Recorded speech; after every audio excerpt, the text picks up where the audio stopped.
Troubling report on the growing problem of medical ID theft. Hackers are going after your medical records. In fact, according to one report, the health industry is the #1 focus of hackers, more than any other sector. Let's bring in Morgan Wright, cybersecurity analyst. Morgan, this was really surprising. I mean, you think, okay, shopping online, retail, we've heard about the big breaches at Target, for example.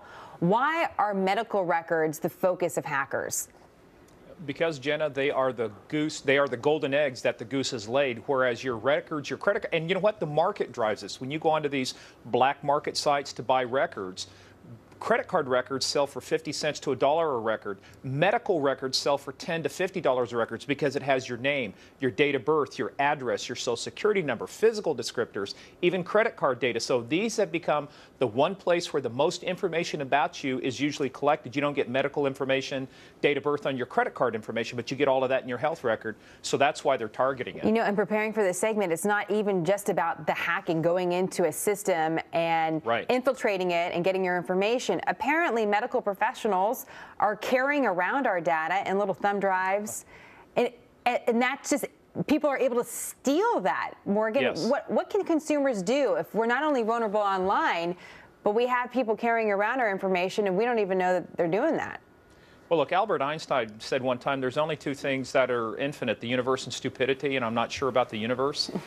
When people are doing stupid things like this, and I do mean they're stupid, you're carrying around on unencrypted thumb drives people's medical information, their histories and stuff. Unfortunately for consumers, they can't do anything till after the fact, which is usually sue. There's some things they can do proactively, which is have good identity theft, have good monitoring, have restoration. But unfortunately, because they have to give that information to get services, there's very little that they can do until after the fact. But what they can do, and you'll see it, there'll be litigation, there'll be lawsuits, there'll probably be legislation. That's what happens after the fact. That's what consumers do when they're wrong. But preventing it beforehand becomes tough. We were talking to an identity theft expert a few months ago who reminded us that we really don't have to give our social security number to our doctor, which I thought was interesting. It's a good reminder on that. What about paying for those services that are supposed to be watching your identity, Morgan? Do you think that's worth the value? Is that valuable to a consumer?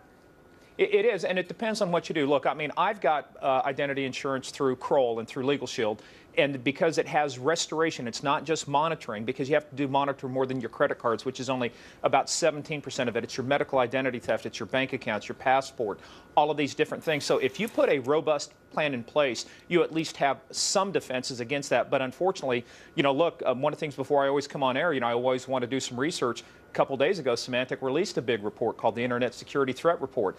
Healthcare attacks were up 25%. To your saying, targeted more than any other industry.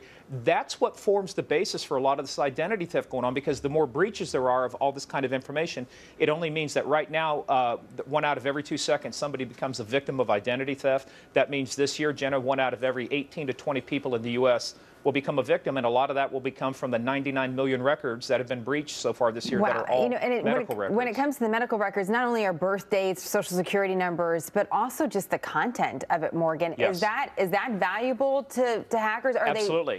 And how so?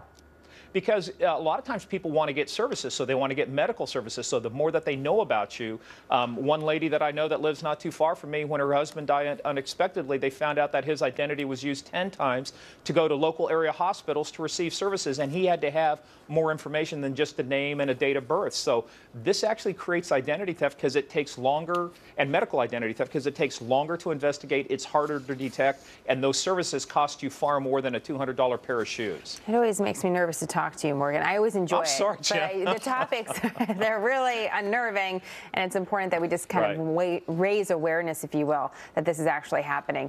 Great to have you, Morgan. We look forward to having you back. Thank you. You bet, Jenna. Talk to you later. Scary stuff. Individual rights or public health?